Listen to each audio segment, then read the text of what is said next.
Hi viewers అందరికీ good morning.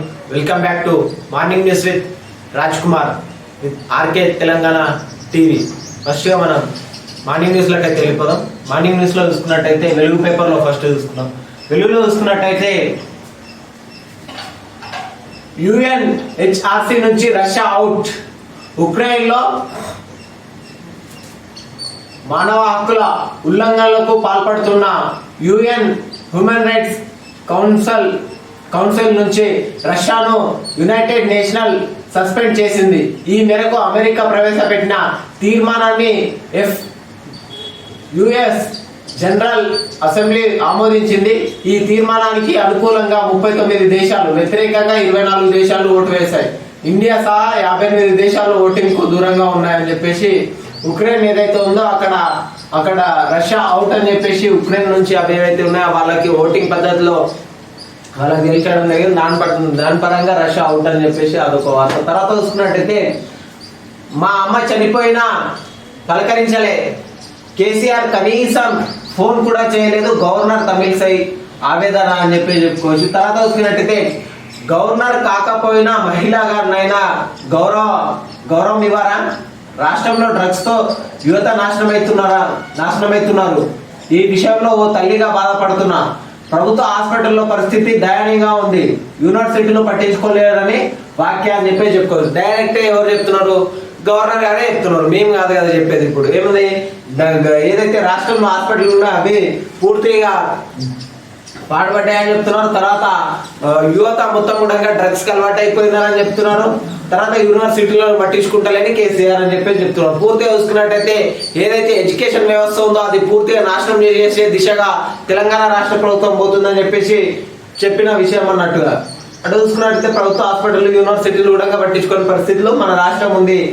నేను కనీసం మా అమ్మాయి చనిపోయినప్పటికి కూడా గవర్నర్ తమిళసై వారి మదర్ చనిపోయినప్పుడు ఆమెను కనీసంగా ఫోన్ కాల్ చేసి కూడా పలకరించలేరు అని చెప్పేసి ఆమె ఆవేదన చెందుతుందని చెప్పేసి చెప్పుకోవచ్చు. తర్వాత చూసుకున్నట్టయితే గవర్నర్ను అవమానించడం, ప్రోటోకాల్ ను అమలు చేయకపోవడం కేంద్ర ప్రభుత్వం సీరియస్ గా తీసుకుంది. గవర్నర్ టూర్లను పట్టించుకొని IAS, IPS ఆఫీసర్లకు కేంద్రం హోంశాఖ నోటీసులు ఇవ్వడంతో పాటు చర్యలు తీసుకోవాలని భావిస్తుంది. గవర్నర్ తమిళసై ఢిల్లీ పర్యటన IAS, IPS లకు వణుకు పుట్టిస్తుందని గవర్నర్ కు అవమానంపై కేంద్రం సీరియస్ అని చెప్పేసి చెప్పుకోవచ్చు. ఎవరైతే గవర్నర్ తమిళసై గారు ఉన్నారో అక్కడ ఏదైతే ప్రోటోకాల్ ఎక్కడైతే ఆమె తిరుగుతుందో అక్కడ IAS, IPS లు కాక తర్వాత మిగతా వాళ్ళు ఎవరైతే ఉన్నారో వాళ్ళందరూ కూడా పట్టించుకునే పరిస్థితిలో ఆమె మరి కేంద్రంకి అయితే ఫిర్యాదు చేయడం జరిగింది. అది ఎవరైతే IAS, IPS ఆఫీసర్లు ఉన్నారో వాళ్ళకి చట్టరీత నోటీసులు కూడా అందజేసిన వాళ్ళపైన సీరియస్ యాక్షన్ ఉంటుంది అని చెప్పేసి చెప్పుకుంటూ వస్తున్నారు అన్నమాట. ఇది వాస్తవానికి గనక ఏదైతే రూల్స్ నియామకాలు ఉన్నాయో అవన్నీ కూడా పట్టించుకొని పరిపాలన చేస్తే బాగుంటారు అనమాట. అటు గవర్నర్ గా వచ్చినప్పుడు ప్రోటోకాల్ ఏర్పాటు చేయడం, ఆమె యొక్క ఏదైతే అసెంబ్లీలో చర్చలు నడిస్తే అప్పుడు గవర్నర్ యొక్క ప్రసంగం మెయిన్ ఇంపార్టెంట్ గా అప్పటి నుంచి తీసుకుంటూ వస్తున్నప్పటికీ మరి ఇప్పుడు గవర్నర్ ఉన్నప్పటికీ కూడా మరి గవర్నర్ పిలిచి ప్రసంగం చేయనీయకపోవడం పూర్తిగా కూడా ఆమెకు వ్యతిరేకంగానే అయిపోయింది. ఎప్పుడైతే పాడి కౌశిక్ రెడ్డి గవర్నర్ కోటాలో ఎమ్మెల్సీ సంపాదించాడు అప్పటి నుంచి చూడంగా మరి TRS కు అటు గవర్నర్ కు పడని పరిస్థితులు అయితే అందరికీ తెలిసిన విషయమే ఇది అన్నమాట. తర్వాత చూసుకున్నట్టయితే ప్రోటోకాల్ ప్రకటించకపోవడంపై హోంశాఖ ఆగ్రహం. త్వరలోనే IAS, IPS లకు నోటీసులు. గవర్నర్ ఢిల్లీ పర్యటనలోను ఆఫీసర్లను మనకు రాష్ట్రంలో డ్రగ్స్ అవినీతిపై ప్రధాని మోడీ హోంశాఖ అమిత్ షాకు తమిళసై రిపోర్ట్ అని చెప్పేసి చెప్పుకోవచ్చు. ఆమె IAS, IPS నోటీసులు కూడా ఇవ్వడంతో పాటు గవర్నర్ ఢిల్లీ పర్యటనలో IAS ఆఫీసర్లకు వణుకు పుట్టిస్తుందని చెప్పేసి చెప్తున్నారు నేపథ్యం. డ్రగ్స్ తర్వాత ఏదైతే అమిత్ షా కూడా తర్వాత మోడీకి కూడా ఆమె స్పష్టంగా తెలియజేసిన అంశాలు తెలంగాణ ప్రకారంగా అని చెప్పేసి చెప్పుకోవచ్చు. తర్వాత చూసుకున్నట్టయితే గవర్నర్ లేకుంటే గౌరవిస్తాం, గవర్నర్లా లేకుంటే గౌరవిస్తాం.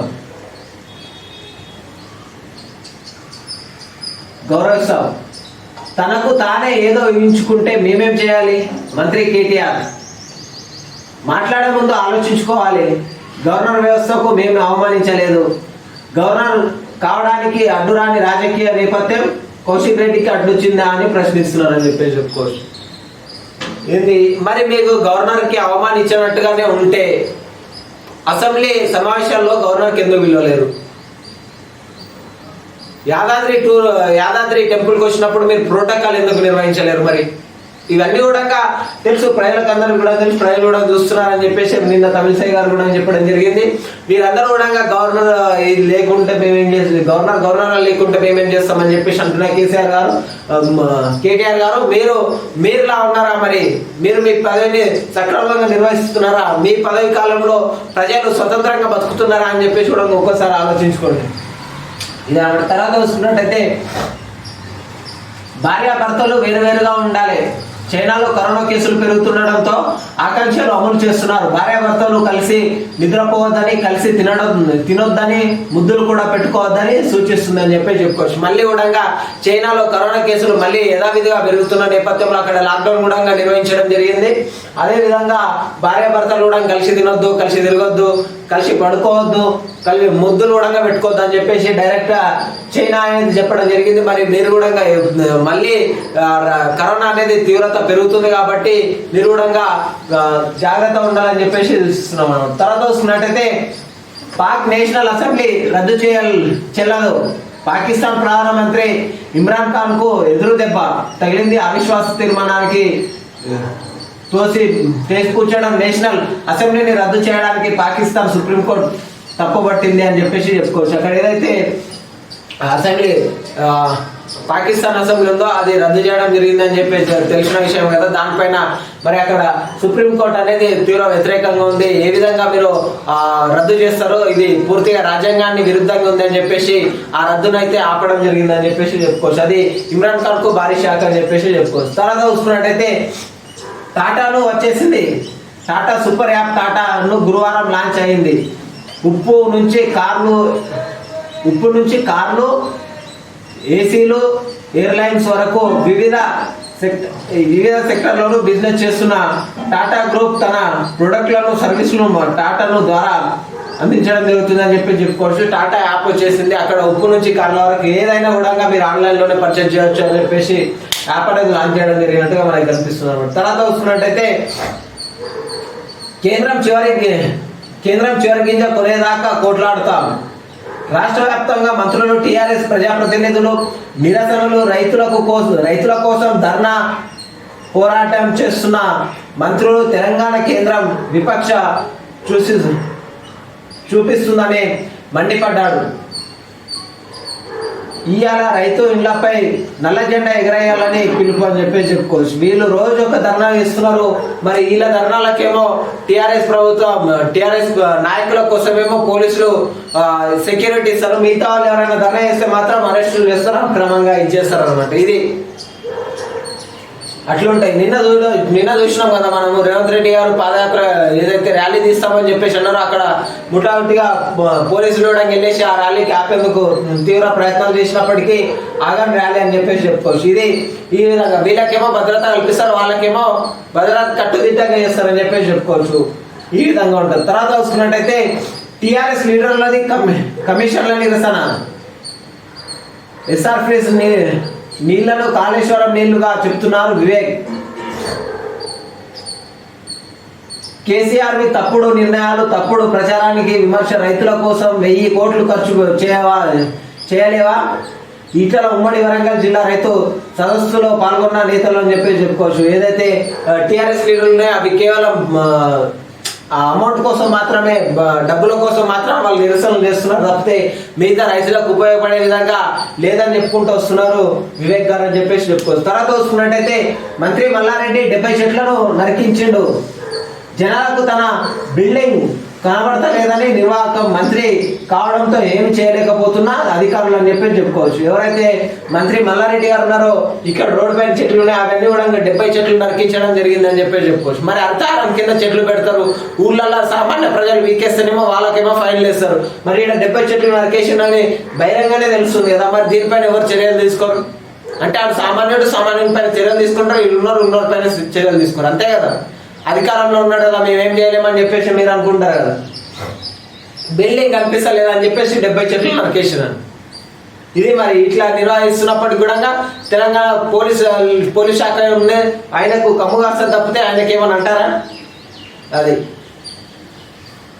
అర్థం చేసుకోవాలి ప్రజలు కూడా. ఎందుకంటే సామాన్యుడికి ఒకలాగా ఈ పోలీస్ వ్యవస్థ పనిచేస్తుంది, అదేవిధంగా ఉన్నోడికి ఒక విధంగా పనిచేస్తున్న విషయం అందరికీ తెలిసిందే కాబట్టి గమనించుకోవాలని చెప్పేసి కూడా చెప్పుకోవచ్చు. తర్వాత చూసుకున్నట్టయితే ఏపీలోనూ 24 మంది మంత్రుల రాజీనామా.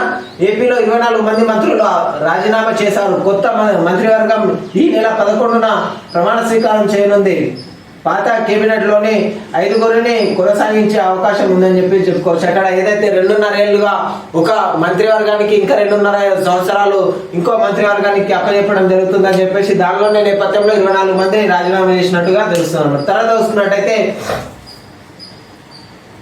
హౌస్ అరెస్టులు అడ్డగింతలు ఉద్రిక్తంగా మారిన కాంగ్రెస్ విద్యుత్ సాదా ముట్టడి, కరెంటు ఛార్జీలు, పెట్రోల్ గ్యాస్ ధరల పెంపును నిరసనగా ఆందోళనలు. రేవంత్ బయటకు రాకుండా ఆయన ఇంటి వద్దనే భారీ కేడ్లు అని చెప్పేసి పోలీసులను దాటుకుని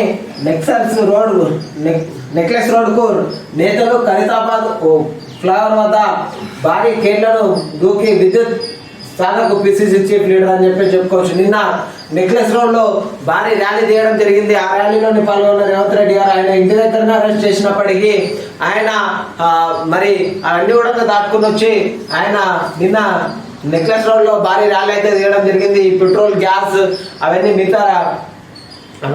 మిగతా ఏవైతే నిత్యవసరంగా యూజ్ చేస్తారో వాటన్నిటికి కూడా ధరలు తగ్గించాలని చెప్పేసి నిన్న భారీ ఎత్తున ర్యాలీ తీసింది తెలిసిందనమాట. ఇది తర్వాత చూసుకున్నట్టయితే నువ్వు మాట్లాడింది చాలు నేను మాట్లాడతా ఇయ్యగా.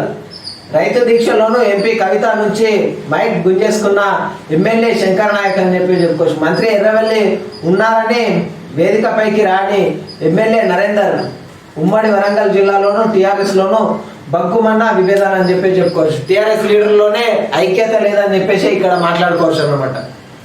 ఆమె మాట్లాడుతుండగానే వెళ్ళేసి నువ్వు మాట్లాడిన చాలు నేను మాట్లాడతా అని చెప్పేసి డైరెక్ట్గా వీడియో లీకులు కూడా చాలా వచ్చినాయని చెప్పేసి చెప్పుకోవచ్చు. నిన్న సోషల్ మీడియా కూడా అలచల్ అయిపోయింది. ఎంపీ కవితను పక్కన పెట్టి నువ్వేం మాట్లాడుతావు నేను మాట్లాడుతూ అని చెప్పేసి మైక్ గుంజుకున్న నేపథ్యం మనకు తెలిసింది. ఇదే అన్నమాట టీఆర్ఎస్ లీడర్లో ప్రజలకు కాదు వీళ్ళు ఉపయోగపడేది వాళ్ళ సొంత కుటుంబం కోసం మాత్రమే వీళ్ళు రాజకీయాలు చేస్తున్న నేపథ్యం మనకి అందరికీ తెలిసింది అనమాట. ఇది వెలుగు పత్రిక అయితే మరి ఈనాడు కూడా వెళ్ళిపోయాం. ఈనాడు చూసుకున్నట్టయితే డ్రగ్స్ అవినీతిపై అమిత్ షాకు డ్రగ్స్ అవినీతి ఏదైతే జరుగుతుందో వాటన్నిటిపైన కూడా నేను అమిత్ షా గారికి చెప్పాను అని చెప్పేసి గవర్నర్ అనమాట. గవర్నర్ రాజకీయాలు చేస్తున్నారని అనడం సరికాదు. భాజపా మనిషినని నాపై ఎలా ముద్ర వేస్తారు? కేసీఆర్ లా వివరించి ఉంటే శాసనసభ రద్దయ్యేది. సమ్మక్క సారక్క జాతరలోనూ అధికారులు రాని విషయం ఎమ్మెల్యే సీతక్క చెప్పారు. విలేకరులతో ఇష్టగోష్ఠిగా తమిళసాయి అని చెప్పేసి చెప్పుకోవచ్చు. విలేకరులతో ఇష్టగోష్ఠిగా తమిళసాయి ఏదైతే ఆమె చెప్పాలనుకున్న అన్ని కూడా నిన్న ఢిల్లీలో విలేకరులతో స్పష్టంగా చెప్పింది అని చెప్పి చెప్పుకోవచ్చు. ఈ డ్రగ్స్ తర్వాత ఈ సమ్మక్క సారక్కకు అధికారులు ఎవరు రాకపోవడం ఎవరు పట్టించుకోకపోవడంపై సీతక్క కూడా చెప్పింది. అవన్నీ కూడా వీళ్ళు అవినీతి పరిపాలన మొత్తం కూడా తెలంగాణలో దోచుకుంటున్నారు ఈ టీఆర్ఎస్ ప్రభుత్వం అని చెప్పేసి ఆమె చెప్పుకుంటూ వస్తున్న అంచనాలు అని చెప్పేసి చెప్పుకోవచ్చు. నిన్న అమిత్ షా గారు కలిసి అమిత్ షా గారికి కూడా పూర్తి వివరాలు అందజేయడం జరిగింది. హోంశాఖ తీవ్ర మండిపడుతుంది మన తెలంగాణ రాష్ట్రం పైన అని చెప్పేసి చెప్పుకోవచ్చు. తర్వాత చూసుకున్నట్టయితే గవర్నర్ ఊహించుకుని మాట్లాడుతున్నారు. మేము రాజ్యాంగబద్ధంగానే వ్యవహరిస్తున్నాం. కేటీఆర్ నూకలు తిన్నామన్న పార్టీ తోకలు కత్తిరిద్దాం. నూకలు తిన్నామన్న పార్టీ తోకలు కత్తిరిద్దాం. సిరిసిల్ల దీక్షలోనూ మంత్రి అని చెప్పేసి చెప్పుకోవచ్చు. రాష్ట్ర ప్రభుత్వం ఎక్కడ గవర్నర్ పదవికి భంగం కలిగించేలా వివరించలేదని రాష్ట్ర మంత్రి తెరాస కార్యనిర్వాహక అధ్యక్షుడు కేటీఆర్ స్పష్టం చేశారు. సిరిసిల్ల కలెక్టరేట్ లోను గురువారం ఆయన మీడియాతో ఇష్టగోష్ఠిగా మాట్లాడారు. నరసింహన్ గవర్నర్ కు ఉన్నప్పుడే ఎలాంటి పంచాయతీలు లేవన్నారని చెప్పేసి చెప్పుకోవచ్చు. అయితే మేమేమి కూడా రాజ్యాంగ వ్యతిరేకంగా మేమే రాజ్యాంగబద్ధంగానే వ్యవహరిస్తున్నాం తప్పితే రాజ్యాంగానికి విరుద్ధంగా మేమేం చేస్తలేమో ఆమె మనసులో ఊహించుకుని మాట్లాడితే మేమేం చేయలేమని చెప్పేసి నిన్న కేటీఆర్ చెప్పిన మాటలు అని చెప్పేసి చెప్పుకోవచ్చు అనమాట. ఆయన ఏంది మరి వీళ్ళేమో మేము రాజ్యాంగబద్ధంగా నడుస్తున్నాం అని చెప్పేసి కేటీఆర్ గారు అంటే మరి రాజ్యాంగాన్ని అవమానిస్తున్నారు అని చెప్పేసి గవర్నర్ తమిళసాయి గారు చెప్పుకుంటూ వస్తున్నారు. మరి వీళ్ళ వారు ఎంతవరకు పోతుంది, మరి వీళ్ళు ఏ విధంగా స్పష్టమవుతారో కేంద్రం ఏ విధంగా రియాక్షన్ తీసుకుంటుంది అని చెప్పేసి చూడాల్సిన అంశం అన్నమాట.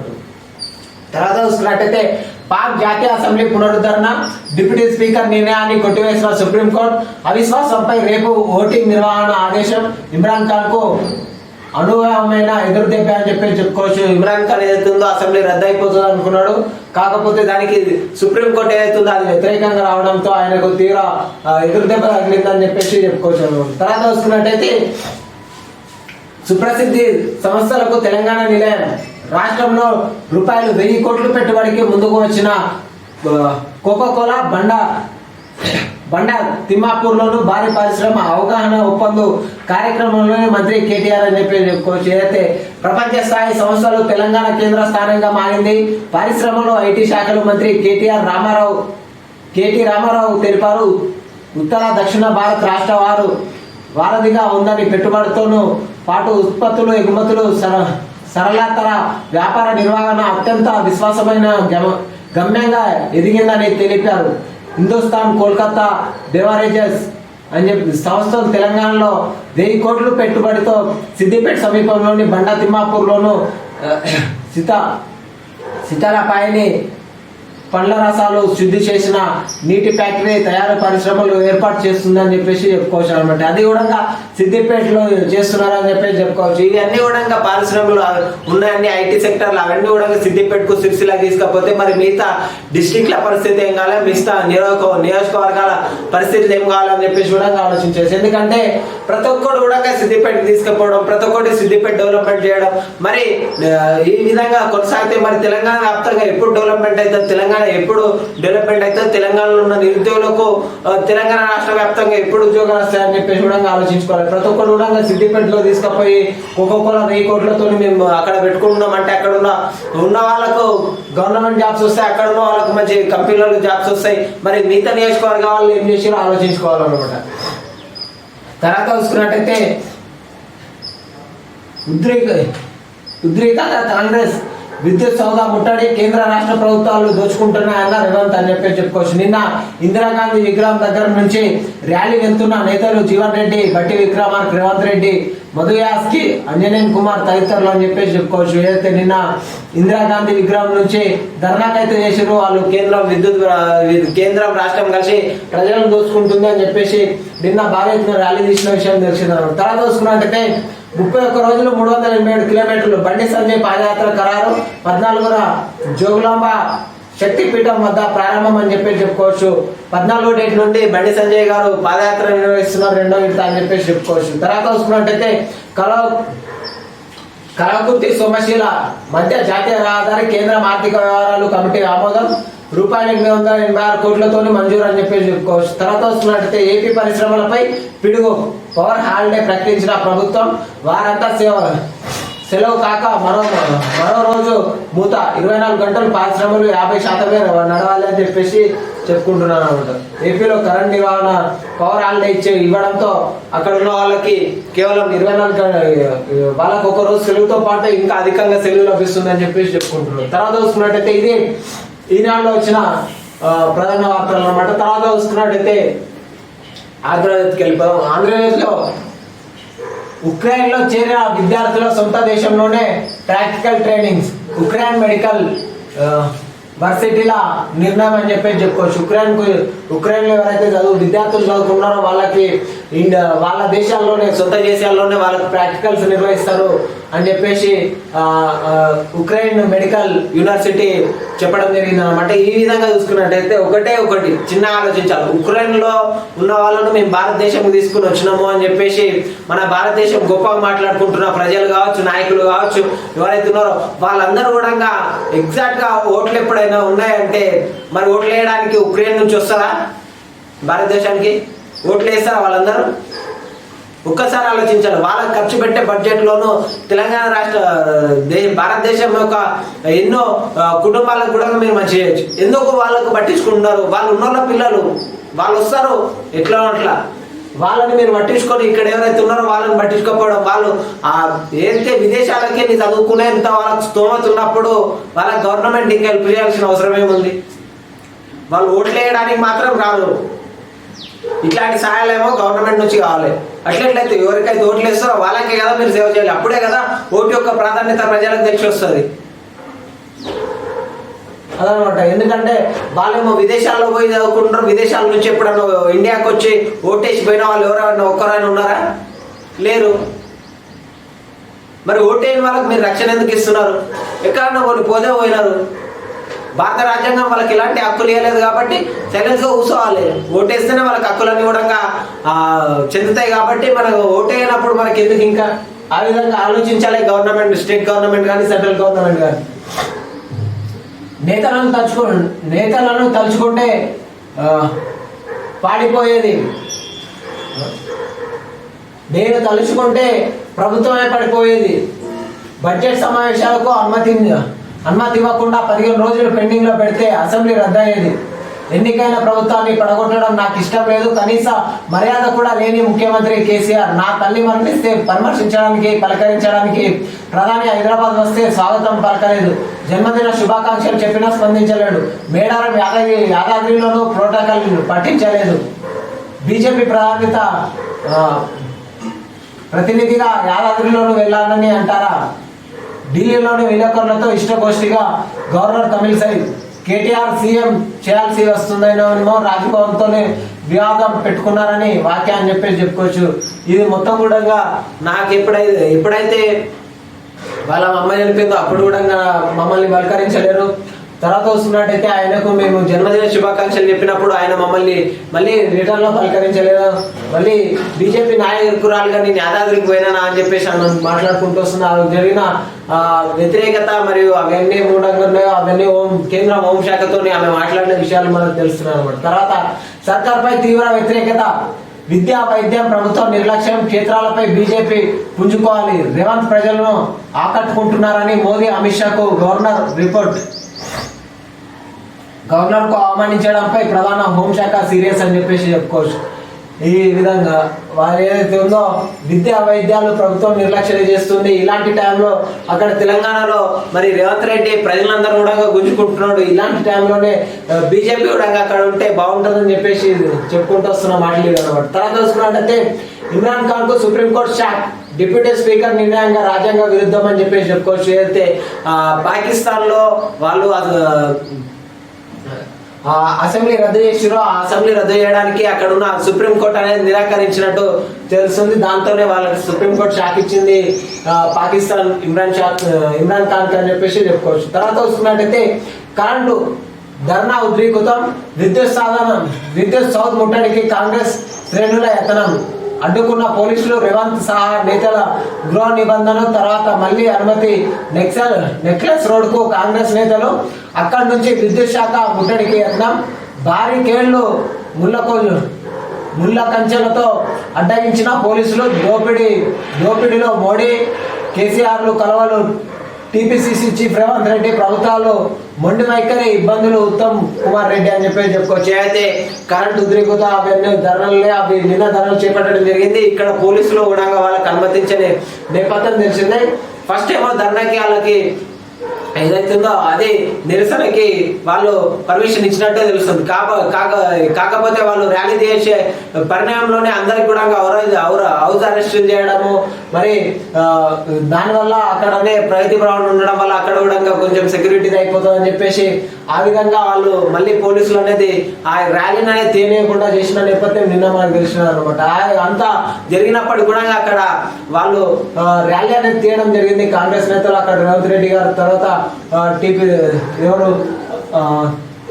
రేవంత్ రెడ్డి గారు, తర్వాత చూసుకున్నట్టయితే ఉత్తమ్ కుమార్ రెడ్డి, వీళ్ళందరూ కలిసి అక్కడ భారీ ఎత్తున ర్యాలీ అనేది తీయడం జరిగింది అనమాట. తర్వాత చూసుకున్నట్టయితే భారత్ పవర్ గ్రిడ్లపై చైనా సైబర్ దాడి, అత్యాధునిక కెమెరాలు, డివిఆర్లతో హ్యాకింగ్, ఉత్తర భారత్లోని 7 ఎస్ఎల్పిడిసిలపై నిఘా, కీలక సమాచారాల తస్కరణ, అమెరికాకు చెందిన రికార్డ్ ఫ్యూచర్ వెల్లడి అని చెప్పేసి చెప్పుకోవచ్చు. భారత్ పవర్ గ్రిడ్లపై చైనా సైబర్ దాడి, అయితే కెమెరాలు ఉన్నాయి. ఆ కెమెరాల్లో 7 కెమెరాలు చైనా నుంచే రన్ అవుతున్నాయని చెప్పేసుకుంటూ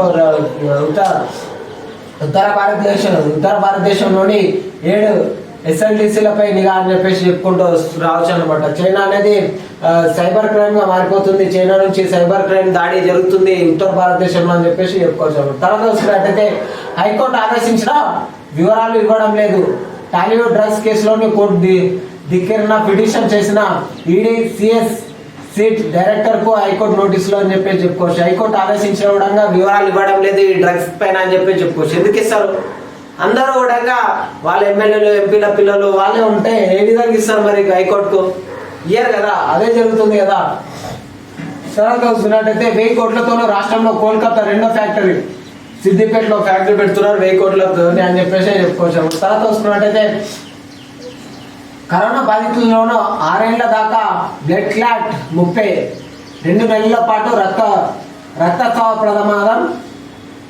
స్వీడన్ పరిశోధనలకు అధ్యయనంలోకి వెళ్ళాడని చెప్పి చెప్పుకోవచ్చు. కరోనా బాధితులు 6 నెలల దాకా బ్లడ్ క్లాట్ 30 అని చెప్పి చెప్పుకోవచ్చు అనమాట. అంటే కరోనా వస్తే 6 నెలల వరకు కూడా బ్లడ్ లో ఏదో ఒక ఇన్ఫెక్షన్ జరుగుతూనే ఉంటుంది అని చెప్పేసి చెప్పుకోవచ్చు అనమాట. కరోనా తీవ్రత పెరుగుతుంది.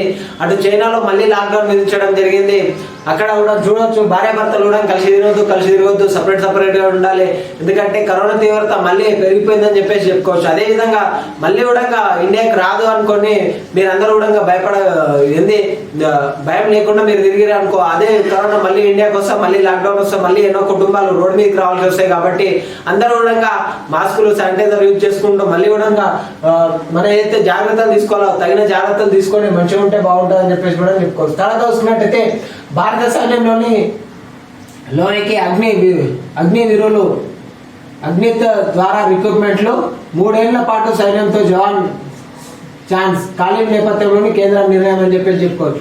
భారత సైనికంలోకి వీరులు అని చెప్పేసి ఎవరైతే చేయాలనుకున్నారో వాళ్ళందరికీ కూడా 3 సంవత్సరాల పాటు మళ్ళీ జవాన్లతో పాటు ఛాయిస్ ఖాళీల నేపథ్యంలో కేంద్రం నిర్ణయం కూడా తీసుకుంటుంది. అంటే జవాన్లకు ఎక్కడైతే రిక్రూట్మెంట్ చేయాలో అక్కడ రిక్రూట్మెంట్ కూడా వివరాలు స్వీకరిస్తుందని చెప్పేసి చెప్పుకోవచ్చు అన్నమాట. తర్వాత చౌక్బాన్ లాంటి చిన్న తప్పులు క్రిమినల్ నేరాల పరిధి నుంచి తప్పించే కసరత్తు. అలాంటి చిన్న ఉల్లంఘనలకు గుర్తించండి, సవరించే అవకాశాలు పరిశీలించండి. ఉన్నతాధికారులకు కేబినెట్ సెక్రటరీ లేఖ అని చెప్పేసి చెప్పుకోవచ్చు. తర్వాత వస్తున్నట్టయితే ఏపీ మంత్రివర్గం రాజీనామా. ముభావంగా మంత్రులు లేఖలతో వెళ్ళి నిరాశంగా బయటకు. కొందరి ముఖాల్లోనూ కృత్రిమ నవ్వులు, మరికొందరిలోనూ నిరసన, ఆవేదన. కేబినెట్ భేటీలోని జగన్ చిరునవ్వులు, మంత్రులతో దిగాలు కనిపించాలని నవ్వు. మీడియాతోనూ మాట్లాడేందుకు విముఖత. మంత్రుల్లో అనుచరులతో నిర్వాదం. కొందరికి మళ్ళీ అవకాశం. ఏపీ సీఎం జగన్ వెల్లడి అని చెప్పి చెప్పుకోవచ్చు. ముందు అక్కడ ఆంధ్రప్రదేశ్లో 2.5 సంవత్సరాలు మంత్రులుగా, మళ్ళీ తర్వాత మళ్ళీ 2.5 సంవత్సరాలు మళ్ళీ కొత్త మంత్రులు ఏర్పడతారని చెప్పేసి చెప్పుకుంటున్నారు. అక్కడ 24 మంది రాజీనామా చేసినట్టు మనకు తెలుస్తుంది అనమాట. ఇది మళ్ళీ కొత్తగా వాళ్ళు నియమించుకుంటారు అని చెప్పేసి చెప్పుకోవచ్చు. తర్వాత చూసుకున్నట్టయితే 1000 కోట్లతోనూ వసూళ్లతో ఆర్ఆర్ చరిత్ర. బాహుబలి వసూలు బాటలోనూ RRR. అన్ని ప్రాంతాల్లోని ఆల్ టైమ్ రికార్డులు. 2 వారాలు దాటిన తగ్గని వసూళ్లు. హిందీ బెల్ట్లో రూపాయలు 200 కోట్లు, నైజాంలోనూ రూపాయలు 100 కోట్లు వసూలు అని చెప్పేసి చెప్పుకోవచ్చు. RRR 1000 కోట్లు వసూలు చేసిందని చెప్పేసి చెప్పుకోవచ్చు అనమాట. తర్వాత బాహుబలి కంటే కూడా ఎక్కువ వసూలు చేస్తుంది RRR మూవీ అని చెప్పేసి చెప్తున్న నేపథ్యం మీద మనం చూసుకున్నట్టయితే ఇంత వసూలు అవుతుందంటే ఇది కేవలం ప్రజల బడ్జెటే కదా. మరి ప్రజలకు టికెట్ అయినా తక్కువ రేట్లో అందించాలి కదా. ఇప్పుడు ఇలా 1000 కోట్లు వచ్చినాయి కదా, అవన్నీ కూడా ప్రజలే కదా. ఆ విధంగా ఆలోచించాలి. ఫిలిం ఇండస్ట్రీ కానీ, అటు వ్యాపారవేత్తలు కానీ ఎవరు బతికినా అది ప్రజల రక్తం పీల్చే బతుకుతారని గుర్తుపెట్టుకున్నాను అనమాట. ఇది మరి ఆంధ్రజ్యోతి పత్రికలో వచ్చిన ప్రధాన వార్తలు కావచ్చు. ఇది మన ఈరోజు మార్నింగ్ న్యూస్ అని చెప్పేసి కూడా చెప్పుకోవచ్చు. తర్వాత వస్తున్నట్టయితే చూస్తూనే ఉండండి RK Telangana TV. Please subscribe చేయని వాళ్ళు ఉంటే సబ్స్క్రైబ్ చేయండి, లైక్ చేయండి, కామెంట్ చేయండి. నలుగురు కూడా షేర్ చేస్తే మరికొందరికి తెలిసే అవగాహన ఉంటుంది కాబట్టి షేర్ చేస్తారని మేమైతే అనుకుంటున్నాం. Thank you so much.